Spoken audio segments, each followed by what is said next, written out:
자유시장 진행하겠습니다. 이성근 박사 모시겠습니다. 어서 오십시오. 예, 안녕하셨습니까? 예.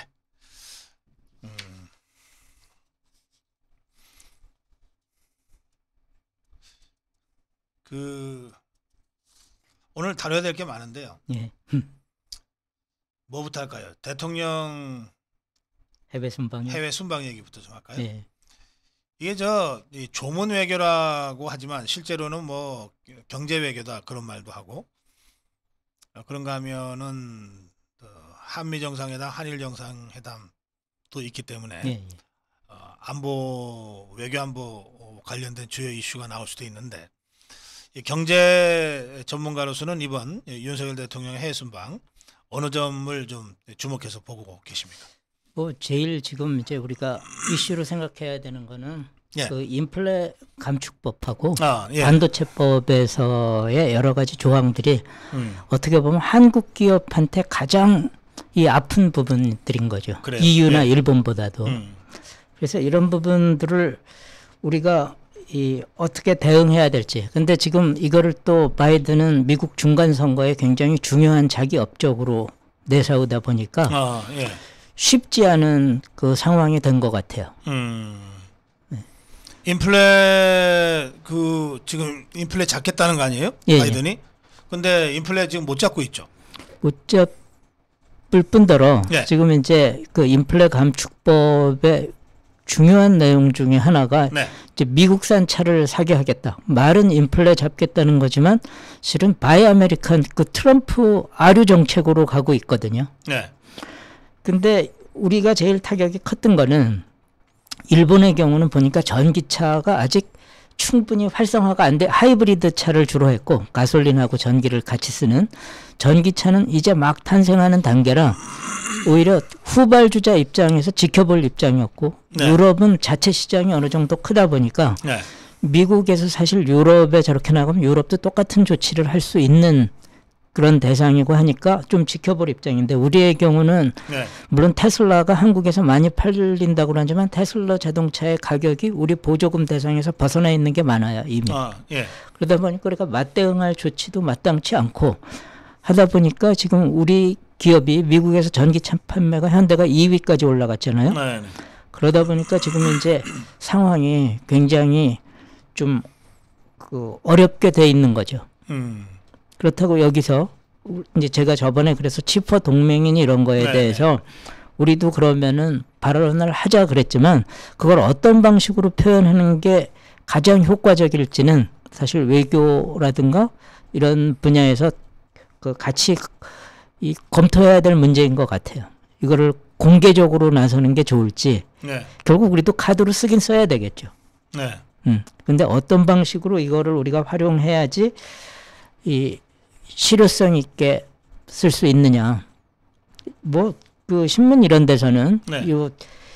여러 가지 기준들 배터리에 이제 어떻게 되면은 국내산 배터리로 보느냐 뭐 이런 거에 대한 네. 기준을 우리가 조금 개입할 수는 있다 얘기를 하는데 예. 사실 미국에서 정부가 할 수 있는 조치에는 상당히 한계가 있을 거거든요. 네. 근데 어쨌든 요번에 우리 국민들이 느끼는 배신감은 이런 걸 거예요.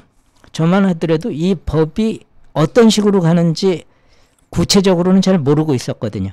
근데 결과가 나온 다음에 알았잖아요. 상당수의 국민들은. 네. 그러다 보니까 정부가 어떤 실패를 했냐면은 저는 분명히 노력했을 거라고 생각을 합니다. 외교부나 통상부에 있는 사람들이. 네. 근데 그 전에 노력의 과정들이 알려지지 않고 있다 보니까 상당수 국민들이 이거 한국이 당했다 이렇게 생각하게 되거든요. 그래서 네. 이런 부분에서도 좀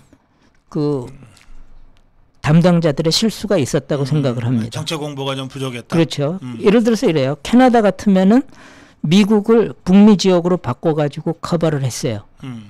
그리고 일본은 어정쩡한 입장에서 일본이 늘 그렇거든요. 미국하고 정면으로 싸우지 말자. 우리가 완전히 손해보는 게 아니면 이것 때문에 손해도 보지만 한국을 좀 잡는 효과도 있어 하고 일본은 눈치를 봤을 거예요. 네. 그런 과정에서 보면은 우리 입장이 어렵긴 했을 거예요. 미국에 말하자면은 정맞을 자세로 앞서가야 되는 그런 이제 네. 입장이었다는 거죠. 근데 그래도 어쨌든 국민들한테 노력했다는 모습들이 제대로 알려지지 않은 부분에서 좀 실수가 있었다고 봅니다. 알겠습니다. 그러니까 미국의 인플레 감축법, 네. 뭐 이런 흐름을 특히 좀 중간 선거를 앞두고 있기 때문에 네. 아무리 동맹국이라도 자기 선거가 더 중요하니까 그거를 어차피 피해갈 수 없다면 사전에 예방적 조치를 최대한 잘 그렇죠. 하고 네. 또 그러한 조치를 취하고 있다는 것을 국민들한테 다 알릴 수는 없지만 그러나 어느 정도는 좀 알려서 네. 미리 대비도 좀 하게 하고. 그렇죠. 치포 동맹 얘기가 이런 걸 나왔을 때 했어야 이런 되는데. 부분에 대해서 배려해야 된다고 우리가 목소리는 냈어야 되는 거죠. 그러니까. 네. 예, 그런데 이제 그런 거를 나름대로 열심히는 했으나 그런 부분에 있어서 좀 아쉬움이 있어서 그렇죠. 안 맞을 매까지 지금 맞게 됐다 이런 네. 걱정을 하시는 거네요. 예, 알겠습니다. 에어컨 좀 꺼주실래요? 예. 이번에 윤석열 대통령과 함께 그 민간 사절단들도 나갔죠. 예, 예. 네, 이재용 회장, 최태원 회장, 네. 어떤 일들 때문에 나갔을까요? 실은 이제 부산 엑스포 유치를 위한 2030 예, 부산 활동이라고 그러는데 네. 바로 이제 제가 정부가 앞장서는 게 좋으냐, 음. 민간이 이 부분에 대해서 결국 로비 활동이니까 미국 의회에 대한 그래요. 예. 민간이 이쪽에서 이렇게 뭡니까 뒤에서 음. 백그라운드에서 하는 게 좋으냐 하는 이런 부분들을 이제 잘 협의해서 실수 없이 해나가야 되겠죠. 그래요. 저는 뭐 이게 그 엑스포라고 하는 건 기본적으로 도시 단위로 유치하는 거기 때문에 물론 정부가 범정부적으로 지원은 하지만 예, 부산시가 이제 주체거든요. 네. 그러니까 이제 부산시 입장에서는 민간 파트너십을 함께 해나가는 게 훨씬 유리하겠죠. 그러니까 이재용, 최태원 이런 글로벌 네트워크를 가지고 있는 이런 기업들이 나서서 앞에서 좀 적극적인 역할을 하고 정부가 뒤에서 백업하는 방식으로 유치전을 펼치는 게 좀 더 효과적이지 않을까 뭐 그런 생각이 드네요. 네. 알겠어요. 그 오늘 한미 통화 수합 얘기가 다시 나왔었는데 그 지금 환율이 계속 올라가니까 네. 아무래도 우리 외환위기도 겪었던 우리 대한민국이라 네. 국민들이 좀 걱정이 점점 높아지고 있어요. 네. 근데 이럴 때 이제 통화 수합이라도 제대로 있으면 좀 안전판이 있는 것 네. 아닙니까? 그런데 지금 통화 수합은 현재 한미 간의 통화 수합은 체결이 안 된 상태죠. 이것을 원칙적으로 쉽지 않고 예. 왜 그러냐면 미국 이제 통화 수합 자체는 원래는 미국 대통령이 하는 게 아니라 미국 그 연방준비이사회에서 하게 되는 거죠. 물론 이제 통화 수합 같은 걸 할 때는 당연히 연방준비이사가 뭐 미국 정부하고 그렇죠. 협의를 하겠지만 근데 예. 원래 이제 주체는 미국 연방준비은행이니까 네. 아마 대통령한테 얘기해도 그건 은행끼리 해야 됩니다. 이렇게 이제 뒤로 빠지겠죠. 그런데 네. 지금 저는 통화 수합 후에 우리가 막 매달릴 단계는 아니라고 보는 거가 네. 제가 올 연초부터 그 8월까지의 대엔화 환율하고 유로 환율을 봤어요. 네. 그랬더니 그거는 우리가 그다지 약세로 가지도 않았어요. 음. 그럼 여기에서 통화 수합을 해가지고 원화 혼자서 강세로 간다. 네. 그럼 그게 바람직한 게 아닐 수도 있거든요. 음. 그래서 지금으로서는 그리고 이제 지금 우리가 이 원달러 환율이 이렇게 바뀌어 나가는 거가 네. 한국의 외환 보유고가 모자라서 그렇다 그러면 통화 수요 이 수합이 굉장히 중요해져요. 네. 한국의 신인도랑 관련된 거기 때문에 그걸 네. 보충해줘야지 시장의 균형 환율로 가는 거죠. 음. 근데 지금은 사실 그것 때문이 아니라 달러가 전 세계적으로 강세를 보이고 있는 가운데 우리도 그 흐름 속에 있는 거기 때문에 예. 지금 여기에서 통화 수합에 너무 매달리는 거는 바람직하지도 않다. 그리고 만에 하나 이런 지금 사실 미국이 요새 하는 거가 국제적인 스탠다드에도 어긋나는 막 일들을 앞장서서 하고 있는 거잖아요. 네. 그러면 통화 수합 하나로 치우고 그거에 대해서 한국의 동조를 받으려고 한다 그러면은 우리는 정말 조금 받으면서 너무 많이 얻어맞는 게 되는 거죠. 그렇군요. 알겠어요. 통화 수합이 이제 심리적 안전판의 역할을 확실히 하고 또 실질적으로 급하게 되면은 네. 그게 어쨌든 안전판이 되기는 하지만 지금 이걸 급하게 추진할 때는 아니다. 잘못하면 지금 무역 수지가 적자 나고 있는데 적자가 알겠어요. 더 커질 수도 있죠. 환율 1,400원대 이게 1,400원이 됐나요? 1,400원까지는 안 갔죠. 1,498원, 9원 장중까지 다들 1,400원대가 현실화될 거라고들 이제 보는 것 같은데요. 그러니까 지금 미국이 네. 강달러가 자기 국가에 유리하다고 이런 생각하고 있는 것 같아요. 바이든이. 네. 왜 그러냐면 물가가 안정이 되고 네. 그리고 미국이 제조업에서 경쟁을 이루면서 강달러가 돼도 자국 제품의 경쟁력이 없어지는 분야가 많이 줄어든 겁니다. 그리고 미국의 제조업들이 생산은 바이든이 바이 아메리칸 했지만 네. 사실 외국서 생산하는 게 많다 보니까 네. 강달러로 가도 자국산 브랜드를 수출하는 거지 제품을 수출하는 거는 적게 된 거예요. 네.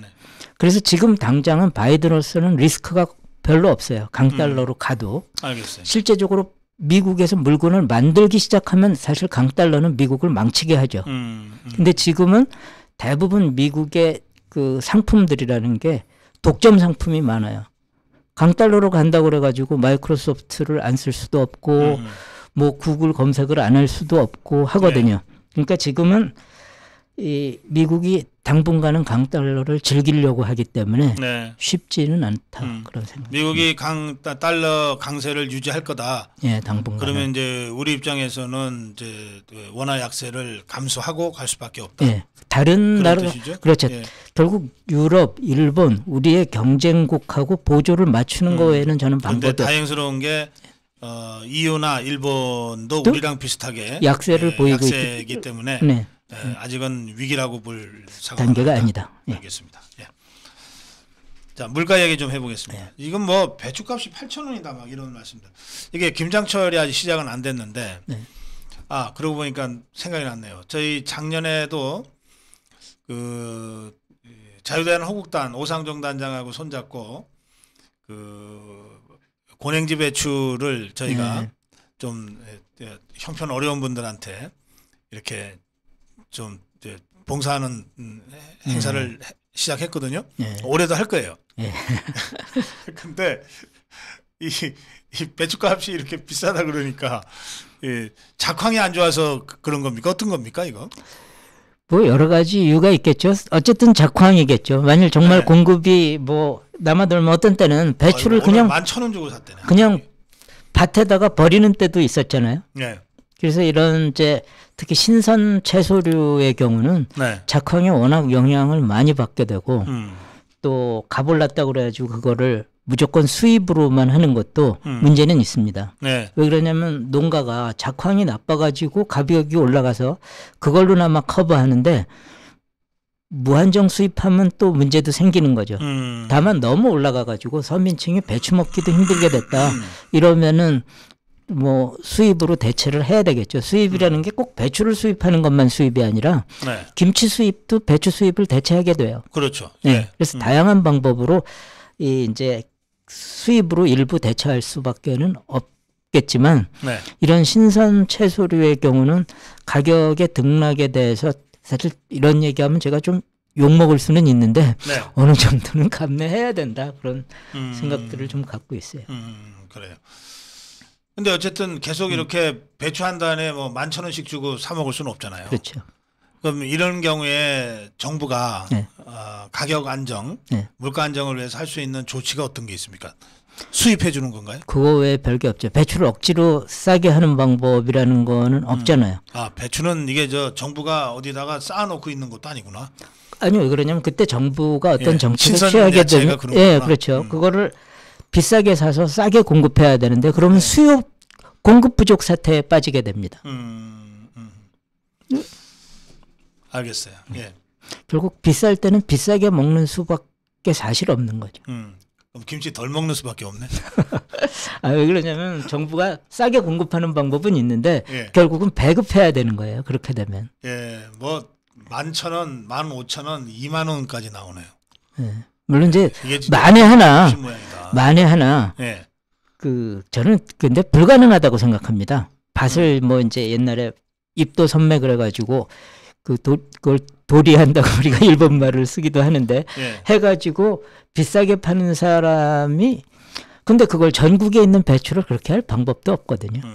알겠어요.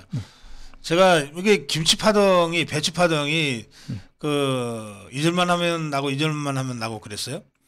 그 저도 기억에 배추 파동이 나서 금치라 그럴 때 양배추 김치 엄청 많이 먹었습니다.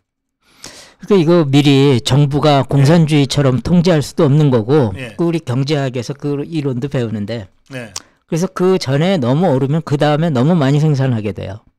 똥값이 되면은 또 그 다음에는 너무 적게 생산할 수도 있어요. 그렇죠. 예. 결국 이제 정부가 할 수 있는 그래서 일은 농산물이 예. 특이성이 강해요. 예. 정부가 할 수 있는 일은 예. 미리 그 종자의 파종 현황이라든가 이런 정보를 좀 공유하게 한다든가 뭐 이런 거겠죠. 알겠습니다. 예. 자, 이 배춧값만 비싼 게 아니고 이게 지금 신선 농산물, 농수산물이 다 비쌉니다. 근데 또 예. 쌀값은 떨어졌다고 그러면서 지금 국회에서 양곡관리법 개정해가지고 예. 시장 격리를 의무해야 된다 이러면서 또 나오기도 하는 거 좌파들이 보면은 그거 좀 고집부리네요. 뭐 실제 어떤지는 잘 모르겠지만 예. 농산물도 종류에 따라서 좀 다른가 보다 그러고 예. 있습니다. 그 공공요금 인상도 지금 다가오고 있죠. 뭐 전기료 거의 방법이 없겠죠. 예, 다음 달에 전기료 또 올린다면서요. 네, 지금 전기 한전 적자가 상반기에 거의 15조 육박한다는 거 아니에요? 예. 그럼 1년이면은 물론 이제 요새 유가가 좀 안정되고 그랬으니까 떨어지겠지만 그래도 한전 총 매출액이 연 60조입니다.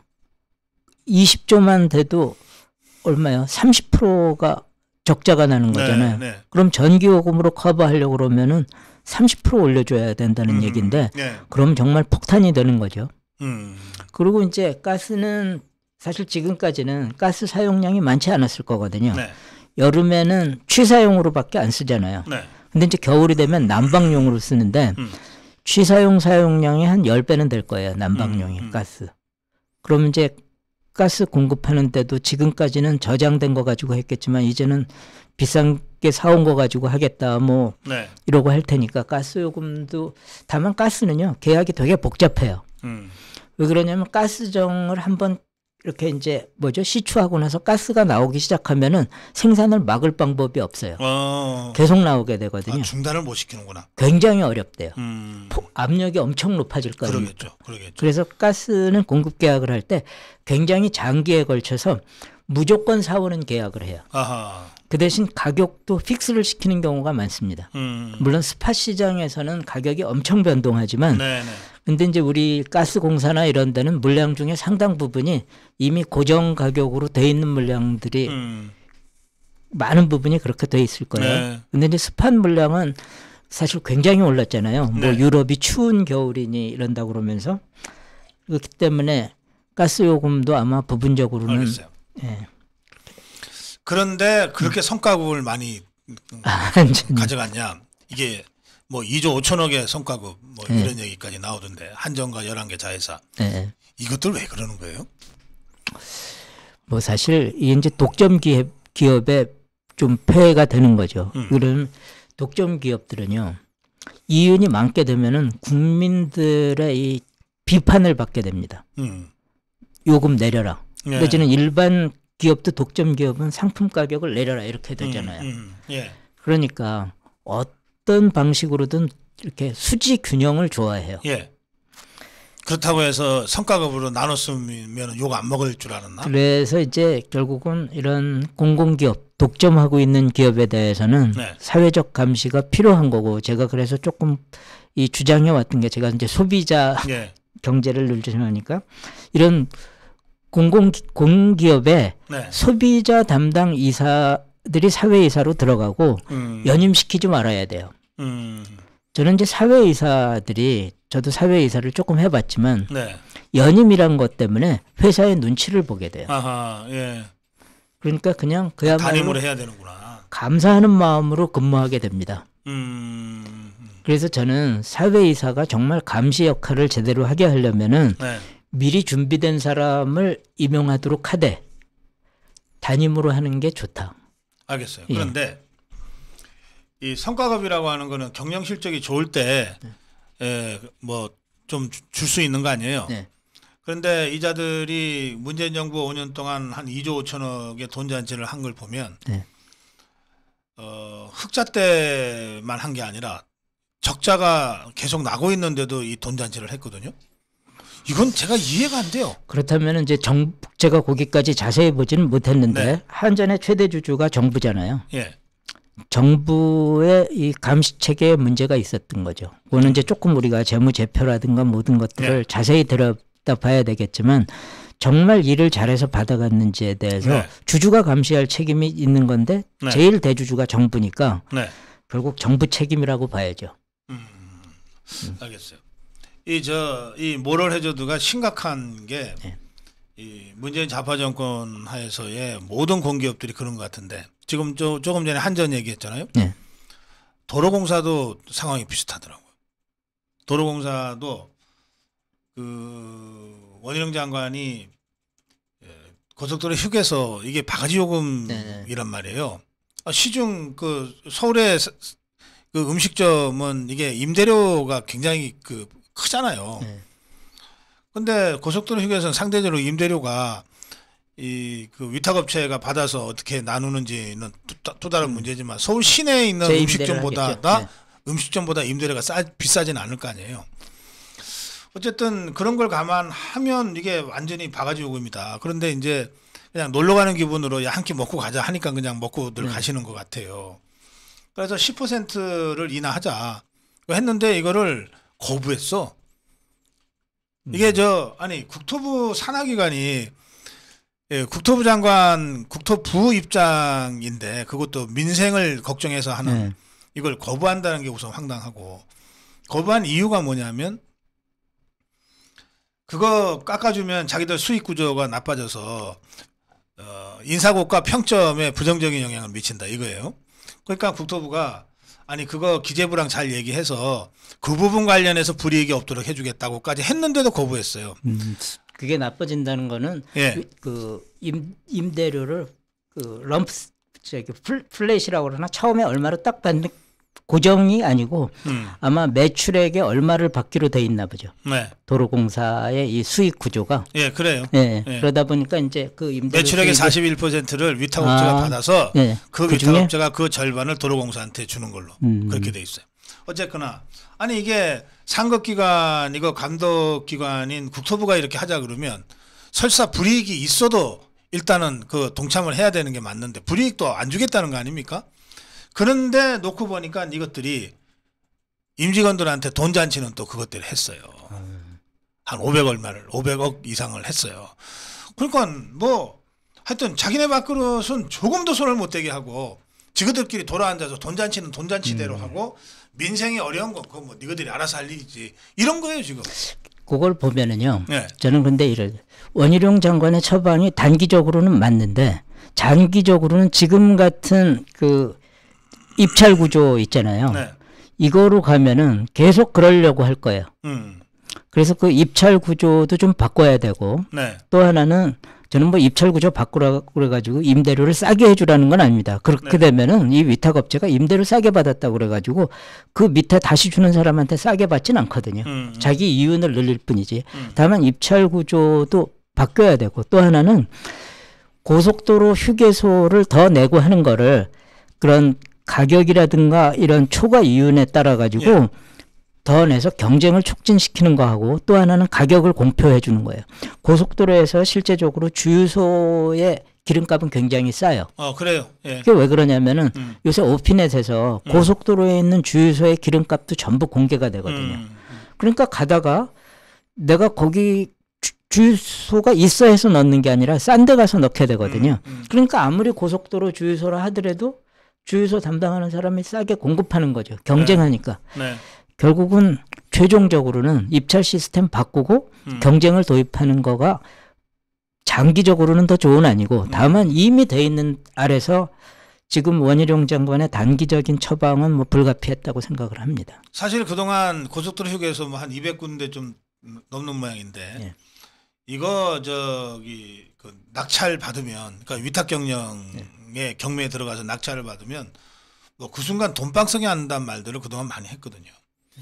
그야말로 독점 아닙니까?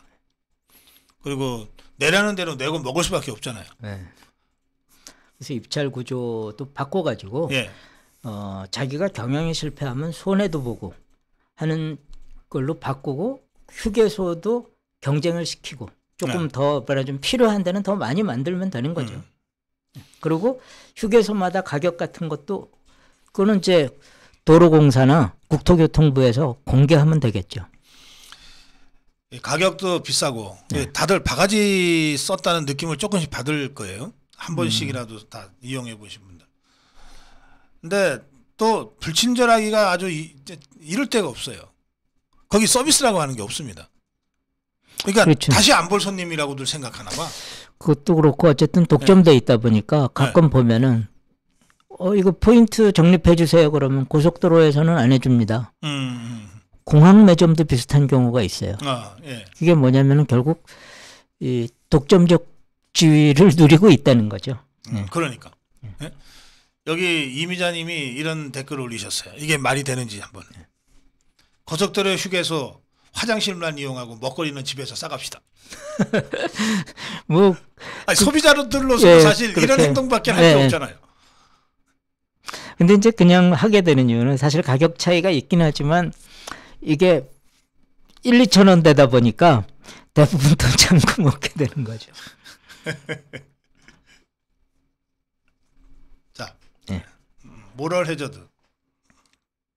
이 문재인 정권 5년 동안 진짜 이 좌파들이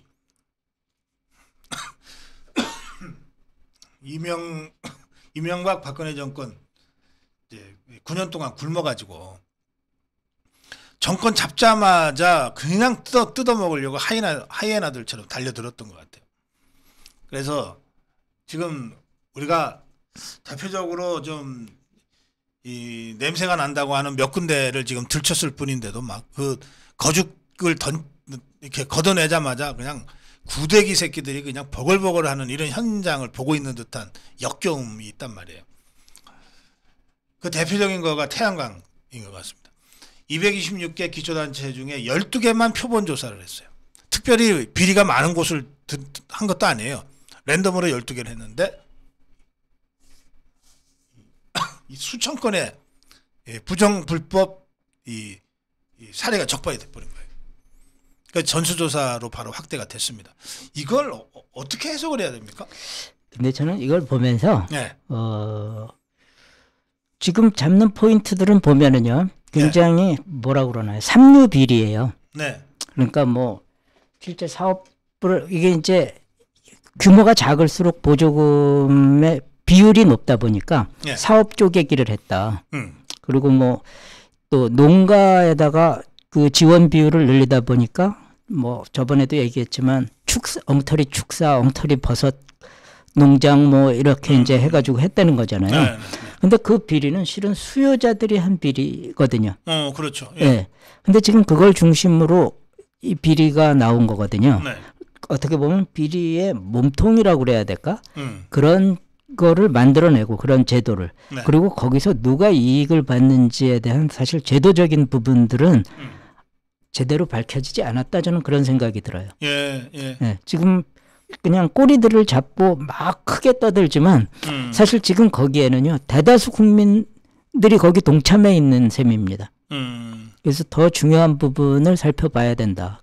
물론 그것도 문제지만 왜 그런 장치들을 만들었는지에 대한 거를 근본적인 거를 조금 더 봐야 된다 이런 생각이죠. 그 근본적인 거 보려면 문재인이 잡아다 조사해야지.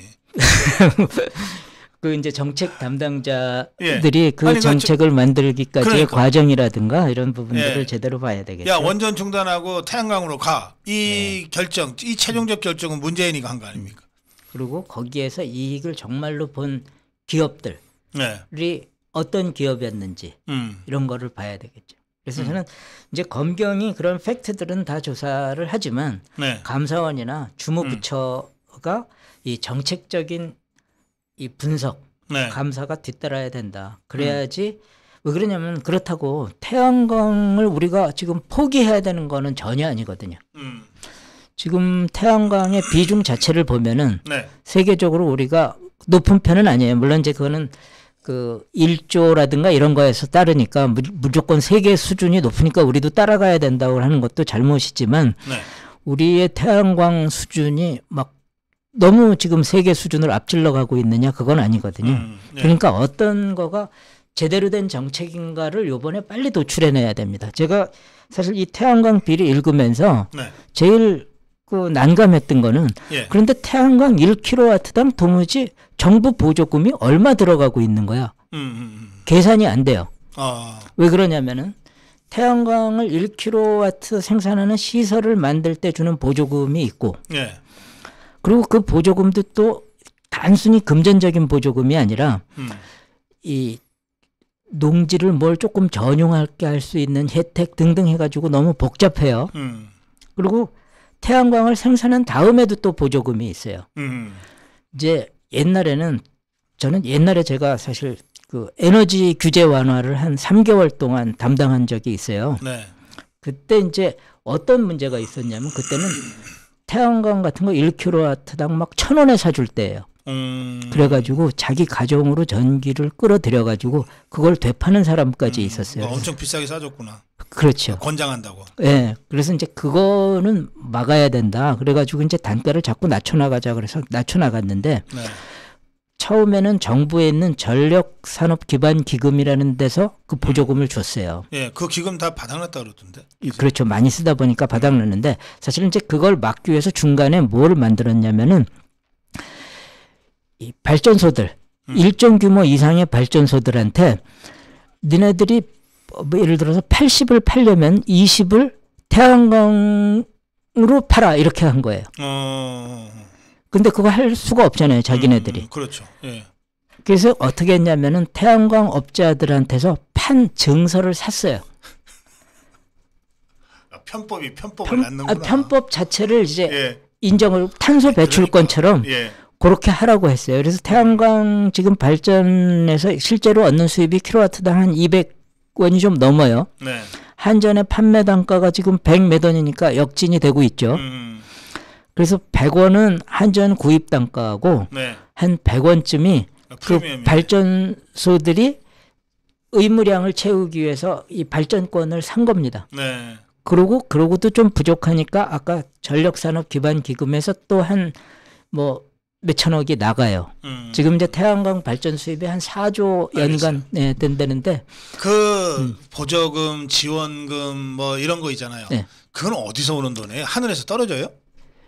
그게 결국 그거 혹시 재주문에서 나가는 거 아니에요? 한전 요금에서도 나가고 예를 들어서 네. 전력산업기반기금은 우리가 내는 전기요금의 3.7%가 네. 그 자동으로 적립되죠. 적립되는 거죠. 그리고 뭐 그건 내가 낸 전기료네. 사실은 그리고 발전소의 발전 단가가 그거 사기 위해서 올라가는 거 아니에요. 네.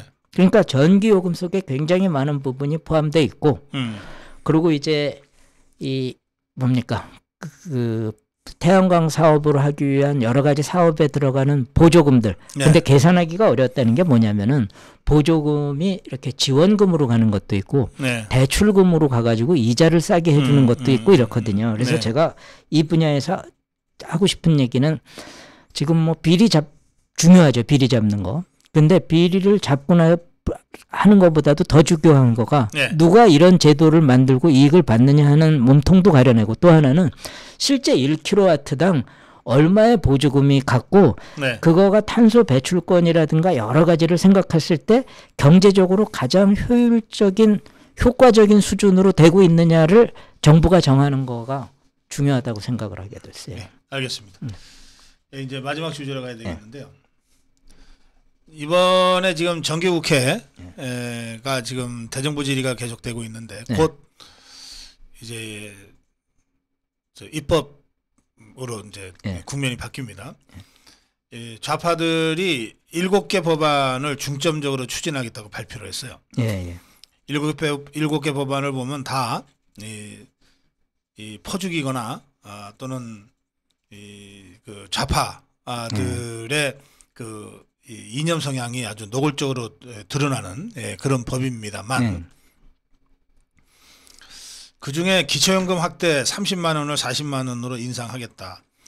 남는 쌀을 정부가 강제 매입하도록 하겠다. 뭐 이런 거 있는데 제가 보기에 노란봉투법이 제일 핵심인 것 같아요. 그리고 노란봉투법에 대해서는 우선 이 용어를 다시 쓰자. 네. 다시 쏘자. 이게 뭐 노란 봉투법을 빨간 봉투법으로 바꾸고 부르는 것도 좀 그렇고. 그러니까 이게 이 법의 본질을 알리기 위한 거니까 불법 파업 조장법이라고 부르자. 그렇죠. 네. 그거잖아요. 네. 불법 파업을 해서 손해가 생겨도 손해배상을 못하도록 만들겠다는 거의 거니까. 언터처블을 만들겠다는 거 아니에요? 그렇지. 불법 파업 조장법이라고 부르자. 앞으로 저는 그렇게 용어를 불러야 된다고 생각하는데요. 이 노란봉투법에 대해서는 이제 기업 쪽에서도 반대가 네. 이제 공개적으로 나오기 시작했어요. 난 기업들이 왜 이렇게 소극적으로 움직이는지 모르겠는데 어쨌든 이 법 어떻게 전망하십니까? 지금 이 민주당에서조차도 예. 이 상태로는 곤란하다고 좀 생각하는 것 같아요. 국민들의 여론이 그다지 좋지 않으니까. 예. 그래서 이제 뭐 이 불법 파업에 대해서는 해당하지 않도록 좀 바꾸자 이런 얘기도 나오고 있고, 그래서 저는 대통령 거부권 행사까지는 갈 필요 없게 되겠구나. 네.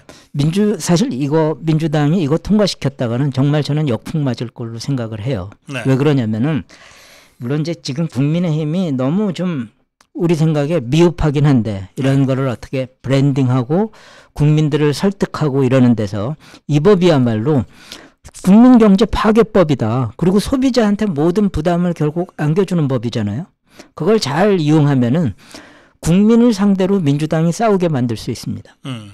근데 아마 민주당도 조금 그렇게 가는 거 알면은 못하지 않을까요? 아니면은 그냥 계속 갈라나요? 정신없이? 민노총이 지금 하청 중 법이잖아요. 어떻게 민노총한테 감히 저항을 합니까? 그러면 도로공사가 국토부한테 저항을 해도 이 더불어민주당이 민노총한테 저항 못하죠. 그래요. 그럼 민주당 스스로 이걸로 무덤을 파는 거죠. 뭐 죽을 땐 죽더라도 끝까지 밀걸요. 무덤을 파고서라도. 그래서 자기들이 스스로 주저앉으면 민노총한테 엄청 혼날 거예요. 네. 그런데 자기들은 밀었는데 네. 윤석열 대통령이 거부권을 행사하는 바람에 안 됐다. 그거는 자기들은 변명할 수 있잖아요. 그러니까 우리 자유시장 중심으로 대통령이 거부권을 행사할 필요가 없는 여론을 형성해 줘야 됩니다. 네. 저는 그렇게 생각해요. 이거를 대통령 거부권까지 행사하게 만들었다 그러면은 그거는 우리나 국민의힘이 실패한 거예요. 네. 그러니까 이런 황당한 법을 여론전을 통해서 집권당이 막아내지 못하고 결국 대통령의 거부권이라는 마지막 수단까지 쓰게 만들면 이건 국민의힘의 무능을 자인하는 거죠. 그렇죠. 그리고 그렇게 가서는요. 거부권을 써가지고 막았다 하더라도 이익이 별로 없어요. 왜 그러냐면 더 중요한 거는 이 법의 문제에 대해서 국민들의 설득, 지지를 받아내는 거가 훨씬 중요한 문제인 거죠. 그 점에서는 이 여론전을 지금 제대로 못하는 거예요. 아직 그러네요. 이미 언론에서 이걸 노란봉투법이라고 써온 지가 벌써 한 달 넘잖아요. 그런데 아직까지 그거 아니다. 불법 파업 조장법이다. 용어를 바꿔달라. 용어가 굉장히 중요하거든요. 네임블링이 굉장히 중요하잖아요. 그게 프레임인데 이를테면 이런 식의 노력을 국민의힘 쪽에서 한 적이 별로 없단 말이에요. 그리고 이거를요. 대기업하고 노조의 대립의 프레임으로 가면은 이기기 힘들어요. 불쌍한 사람이 노조가 될 거거든요. 대기업이 정말 생계도 어려운 사람한테 뭐 차업딱지를 붙여가지고 이래야 되느냐는 걸로 가면 안 되는 거죠. 그렇죠. 네. 그 제가 오늘 아까 발 사진도 보여드렸지만 우리 이제 이미자 의원 지금 국회 환노위 국민의힘 간사거든요. 그러니까 이 노란 봉투인지 뭐 빨간 봉투인지를 막는 그 선봉장 역할을 하는 국회의원인데 이미자 의원이 나를 만나자마자 그 얘기부터 하더라고요. 박사님 이게 당장 박사님 방송에서부터 노란봉투법이라는 좌파 용어를 불법 파업 조장법으로 좀 바꿔서 불러주십시오. 네, 그러더라고요. 좋습니다. 그러니까 그런 식으로 싸워야 된다니까. 그리고 피해는 국민 전체 소비자의 몫으로 된다. 이렇게 나가야 될 거죠. 불법 그리고 이게 거짓말이 때문에, 아니라 사실이니까. 불법 파업 조장법이기 때문에 그 피해는 전 국민한테 돌아옵니다. 이거 오늘 쇼츠 만들어야 되겠네. 불법 파업 조장법, 네. 불법 파업 조장법의 결과 전 국민이 피해자가 된다. 그게 저도, 지금 이 좌파법의 핵심 아니에요. 네. 저도 요거 하나 하고 택시에 대해서 조금 더. 예, 택시. 예, 네. 지금 한 2분 남았는데 택시 하시죠. 택시에 대해서 지금 서울시는 요금 인상 정도로 이 대책을 하려고 하잖아요. 네. 물론 이제 원희룡 장관이 다양한 그 빨간 봉투 여러 가지 이거를 써가지고 대응을 하겠다 얘기는 했습니다. 네. 근데 이 부분도 저는 좀 미흡하다고 보는 거예요. 요금 인상하면은 물론 수요는 줄어들어요. 네. 그런데 공급은 요금 인상 때문에 크게 늘어날 수 있는 부분이라는 거는 지금까지 일하던 시간이 8시간이었는데 10시간으로 늘리는 정도에 불과하게 되거든요. 네. 왜냐하면 택시 면허 대수 자체가 늘어나는 건 아니니까. 네. 그래서 저는 이 부분에 대해서 택시 면허를 어느 정도 앞으로 신축적으로 운영하는 걸로 제도를 바꿔나가야 된다는 겁니다. 근데 지금 보면은 이 택시 면허 대수는 오히려 감축하고 있거든요. 네. 주요 도시들에서. 그러면서 저는 뭐가 조금 이제 우리 소비자를 속이고 있다고 생각하냐면은 이문이 안 남기 때문에 택시 사업해야 적자라고 계속 주장하는 거예요. 물론 힘들겠죠. 다 사업하는 사람들이 쉬운 사람들이 없어요. 근데 지금 어쨌든 개인 택시 면허는 프리미엄이 한 8천만 원 정도 붙어 있습니다. 네. 뭐냐면 택시값 외에 개인 택시를 받기 위해서는 8천만 원 정도 내야 되는 거예요. 네. 그리고 법인 택시를 감축시키는데도 대당 1,000 몇백만 원 정도의 지원금을 줬어요. 그냥 택시 없애니까가 아니라 그 감축되는 것만큼 정부가 보조금을 줄 테니까 감축을 해. 그건 뭐냐면은 아직도 더 공급할 수 있는 여력이 있다는 거예요. 그래요. 근데 그거를 막아놓으면서 요금 인상만 하는 거는 저는 반쪽짜리 대책이다. 그러니까 알겠어요. 공급에 대한 대책하고 요금의 자유화라고 할까요? 그런 부분들을 자꾸 믹스해 나가야 된다. 알겠습니다. 네. 제가 이 노란봉투법을 불법 파업 조장법이라고 부르자라고 말씀을 드렸고 많은 분들이 공감을 하셨는데 꿈님이 불법 파업 조장법이 너무 길고 발음이 잘 안 되니까 불법 파업법이라고 고쳐 부르자고요. 예, 우리 자유파 국민들의 집단지성이 지금 발휘되고 있는 현장입니다. 글쎄, 우리 열심히 연구해 봐야 되겠네요. 예, 오늘 여기서 마무리할게요. 고맙습니다. 예, 고맙습니다.